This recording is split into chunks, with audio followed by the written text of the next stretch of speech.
And I don't think he's going to throw the ball as much as he thinks he's going to throw the ball now that Chip Kelly's on board. And I'm happy about that. More quarterback. The truth is Ryan Day has made a change philosophically, but it's none of those. You all know who wins. LSU is the drunkest fan base in the country. That means we've got. And welcome into Juckonbucks on a Friday. Appreciate you all so much. And like we do every Friday, we've got 10 questions. 10 questions heading in to the Ohio State game. And we come back and answer the 10 questions in the post-game show. The post-game show immediately following the Ohio State game. Whole lot of fun. Sometimes we'll go for 2 hours. Very interactive. Get in the chat if you want to talk about something.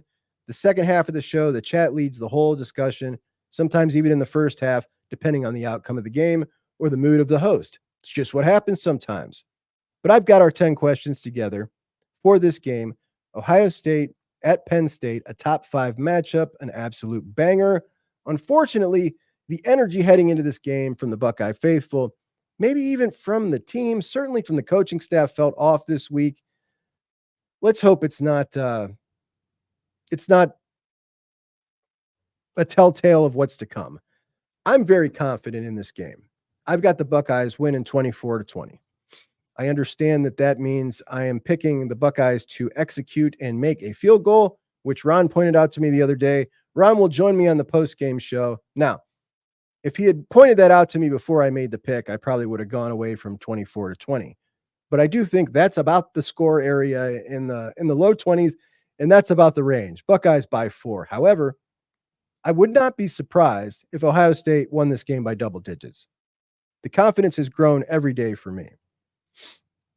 But question number 1, my magic target for Jeremiah Smith all year has been 6 targets. 6 targets to JJ. Passing game runs through the big man. It's absolutely got to against Penn State, in my opinion. Last week, just 4 targets. I understand they didn't pass the ball as much, so everybody's targets went down a little bit. No excuse. 6 targets to the best wide receiver in college football. That's the minimum. Do we get there? I wouldn't mind double. Throw the guy 12 times. Give him 12 targets. He's the best in the country. But 6, that's the minimum. Do we get there? That's question number 1. Question number 2. Ryan Day said Lathan Ransom practiced all week. He said, I believe he said that Lathan's going to play. He did. Yeah, he said Lathan's going to play. That seems really quick. I don't know if this might not be some gamesmanship. I would absolutely love if Lathan played. He was not in a boot on Saturday on the sideline. He was certainly into the game. Guy's a great leader. One of the few that this team has that is vocal with his leadership. I think it's a hugely important spot. Does Lathan play? That'll be huge for the Buckeyes. Even though we saw a really good performance out of Jalen McClain last week. They did really good. Jordan Hancock played well, moving around. But that's question number 2, Lathan Ransom. Number 3, back to what Ron said, in a game like this, field goals, very important, punt returns, tight games, crowd noise. You can lose it on special teams in a close game. We've seen it happen there before.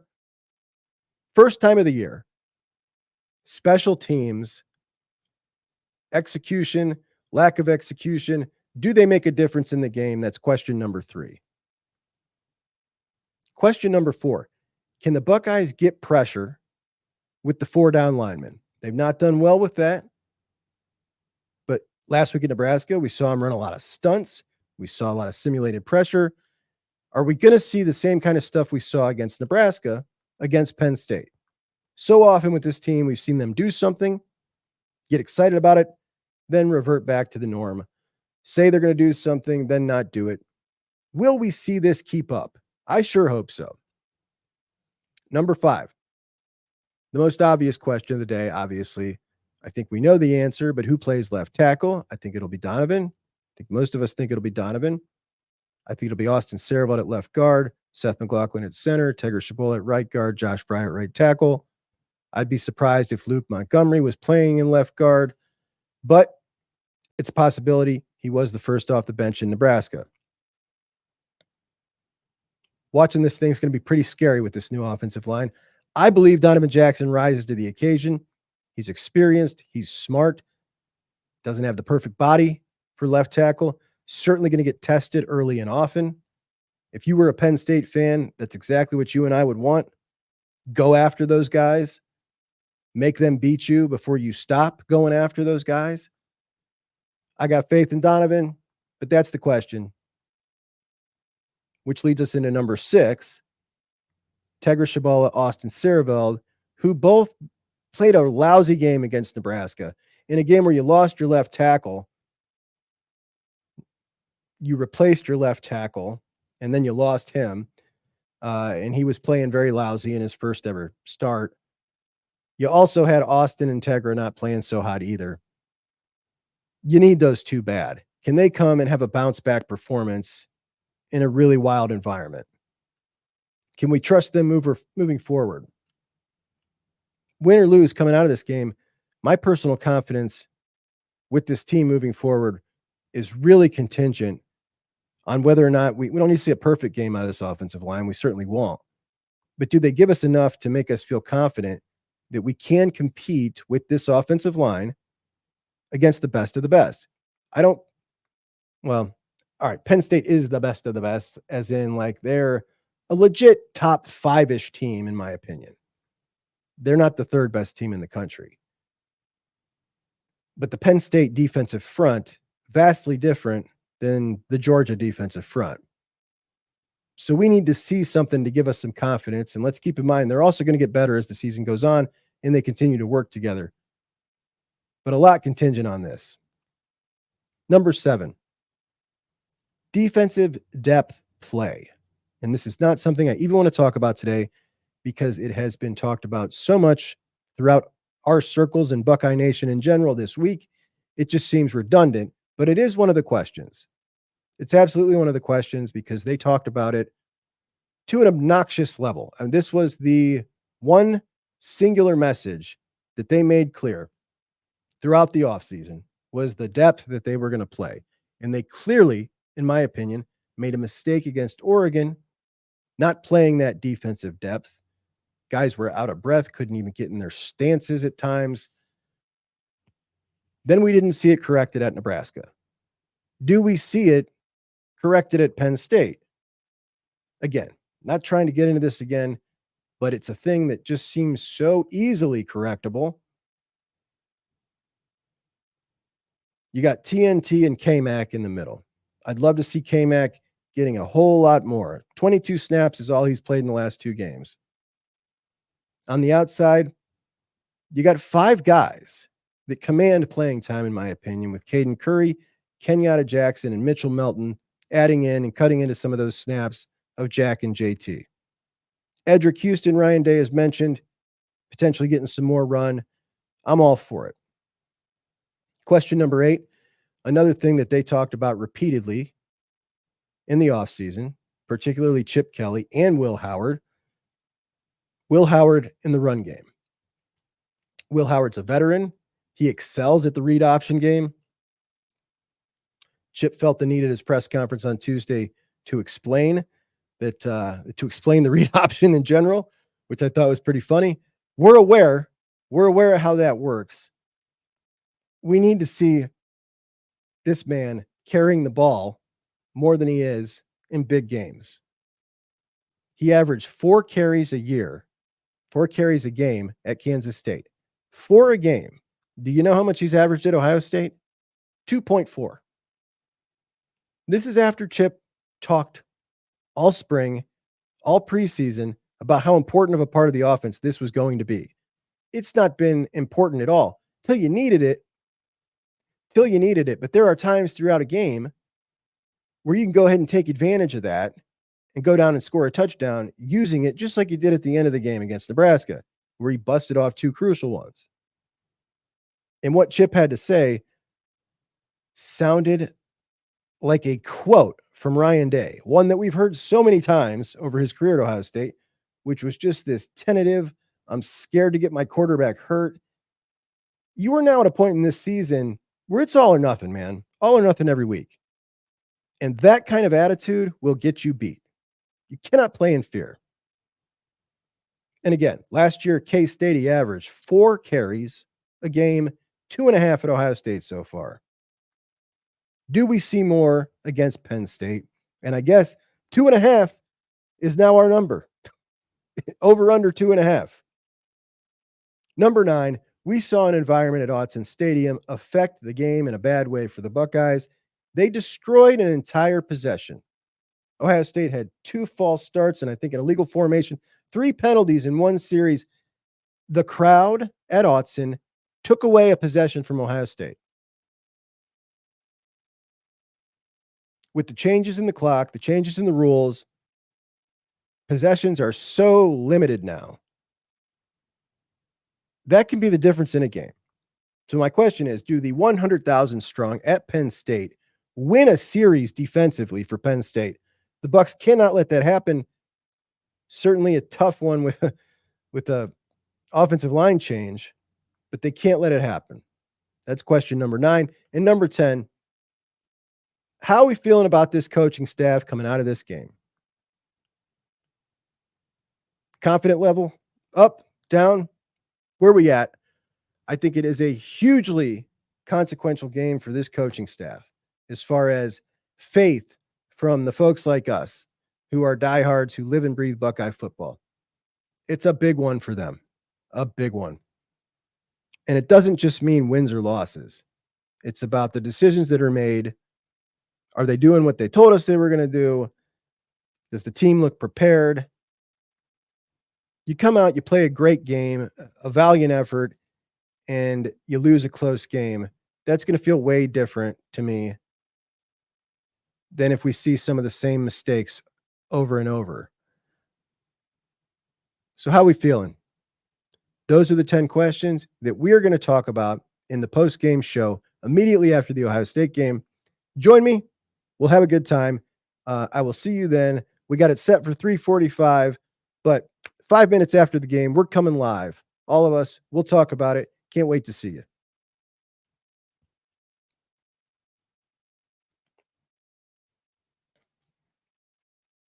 All right, let's go over the games of the week in the time slots.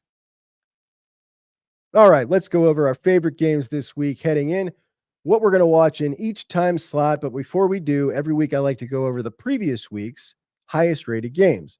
And the number 1 ranked game last week, per the Nielsen estimates, 12 o'clock, Ohio State hosting Nebraska, was the number 1 game of the week. 6 million viewers.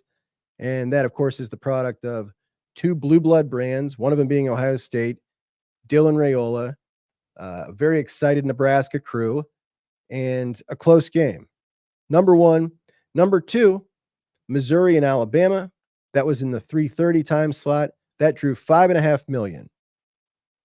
Number 3 on the week was the evening time slot matchup between LSU and Texas A&M. The Texas A&M won. That had 5 million people, and it beat head-to-head Penn State, who went to Wisconsin. That drew 3.3 million sets of eyeballs. Notre Dame Navy. They had a 12 o'clock time slot, 2.7 million viewers. In the 3:30 slot, Illinois and Oregon had 2.7, and that beat out Oklahoma at Ole Miss, 2.6 million. Texas Tech TCU, 2.3.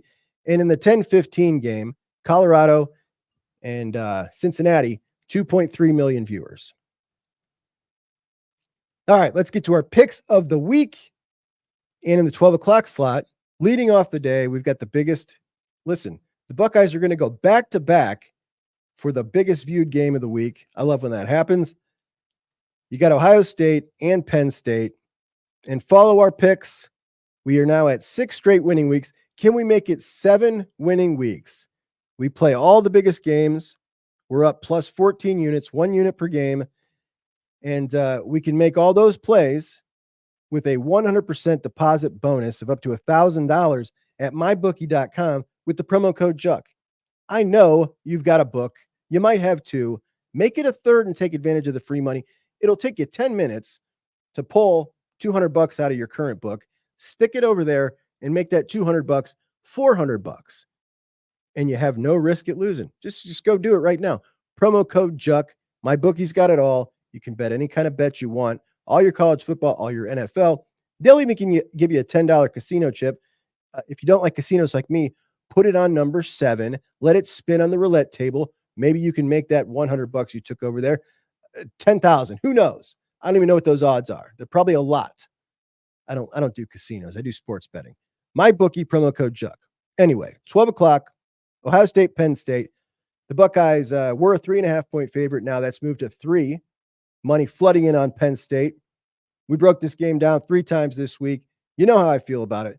The Bucks are going to win. It's a big spot in Happy Valley. They're going to win. Buckeyes -3. We're all over that. Number 19, Ole Miss, heads in to take on a tough Arkansas team. Some rumors floating around about Arkansas, guys. Some big-time rumors. Ole Miss is a 7.5-point favorite. I think Ole Miss wins the game. I think Arkansas gets in those points. So I'm taking Arkansas plus the 7.5. Minnesota.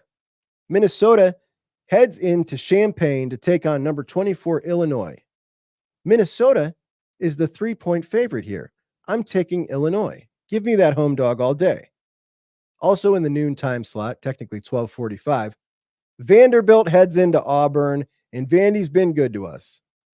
This game was Auburn -7 when it opened. Vanderbilt's cashed for me quite a few times this year, but this week I think is the week that ends. I'm going to take Auburn in this spot. Auburn -7. I feel pretty confident about it. Team's got a ton of talent. They've played well below that talent level. They've had a lot of turnovers. Vanderbilt just gave it their all against Texas, and it just feels like a spot, even though Diego has led his New Mexico State team in to Jordan Hare and beaten the Tigers last year. This feels to me like when things just start to fall apart for a team like that. It's just a spot play. I love that Vandy team, but this just doesn't feel right to me. Oregon and Michigan in the 3:30 time slot. This will be the game of that slot. Oregon, a 14.5-point favorite. That line has remained the same all week. And this game was the hardest one to pick for me. Normally, when a game is so difficult to pick, I just defer to the home team. Normally, I wouldn't play it, but I play all the big games because that's just part of the game we play here. Normally, I would go with the home team. Obviously, in this particular case, I'd rather lose the game than go with them. Oregon's the pick, -14.5. We are all Duckeyes. Also in the 3:30 time slot, you have got the Gators starting DJ Lagway, one of the most exciting, if not the most exciting young quarterback in the game. And they are taking on the Dogs in the world's largest outdoor cocktail party. The Dogs are 16.5-point favorites, and this is screaming for you to take the Gators. Played well lately. DJ Lagway's a young stud. The Dogs' offense is pretty anemic. They're not fooling me. This is a blowout. This is Dogs. Give me Georgia minus the 16.5. Texas Tech. Texas Tech heads into Iowa State. Iowa State, number 11 in the country. The Cyclones, 13.5-point favorites. Texas Tech is getting in this number. Absolutely. Texas Tech is the play here. Indiana, the Hoosiers have been a wagon all year. They take on Michigan State this week.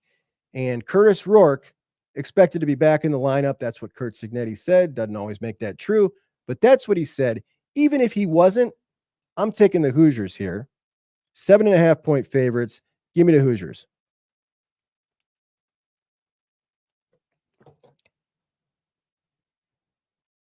The team sitting in first place in the SEC, Texas A&M, heads into the Willie B to take on South Kakalaki at 7:30 at night in a night game at Williams-Brice.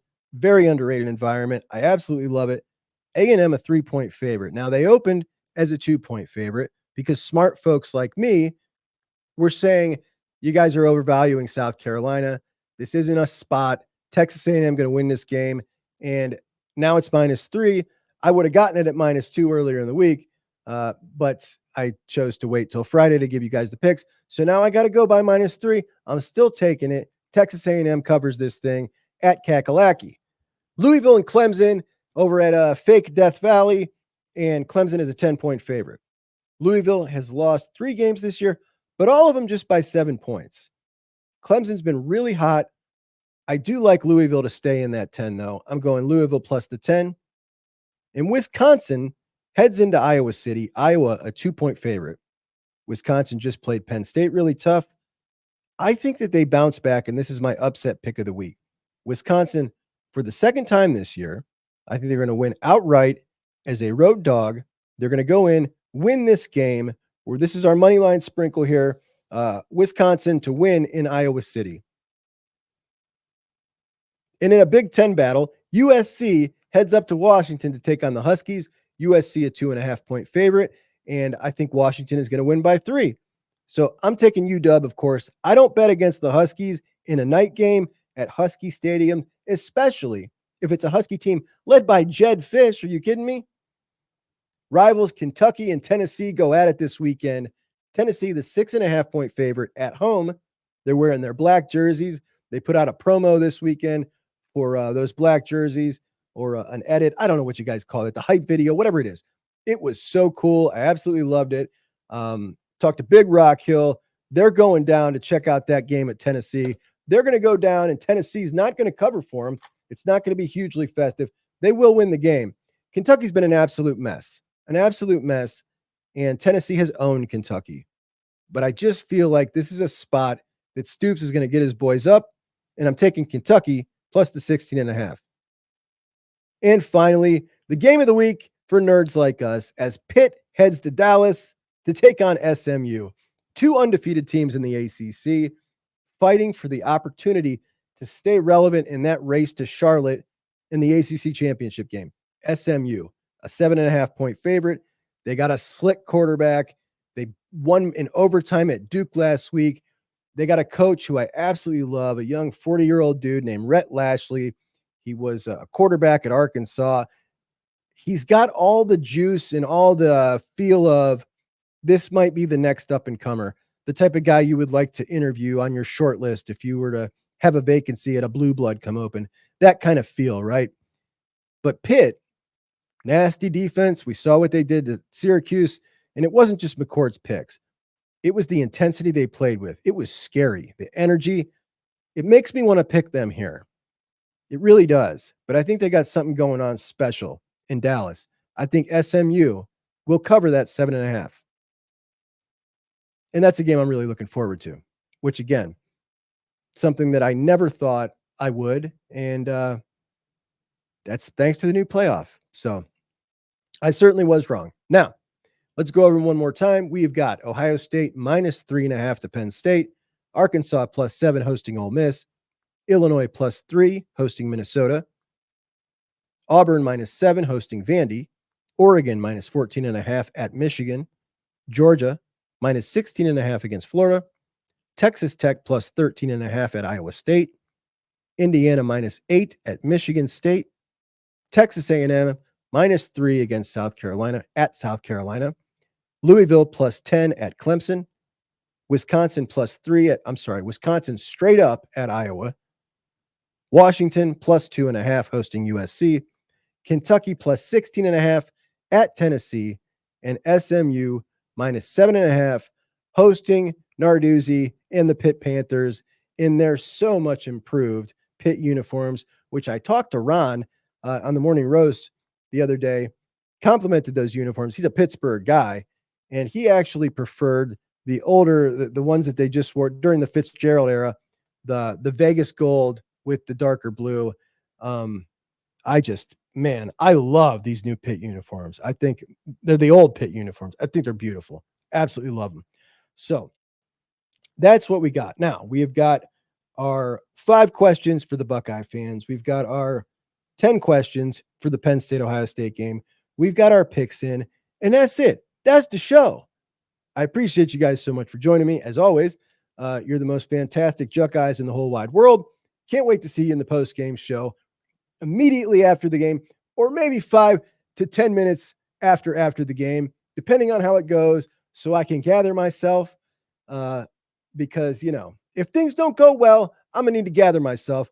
I don't want to hear as many comments as I heard from people last week when I gave myself till Sunday to break down that game.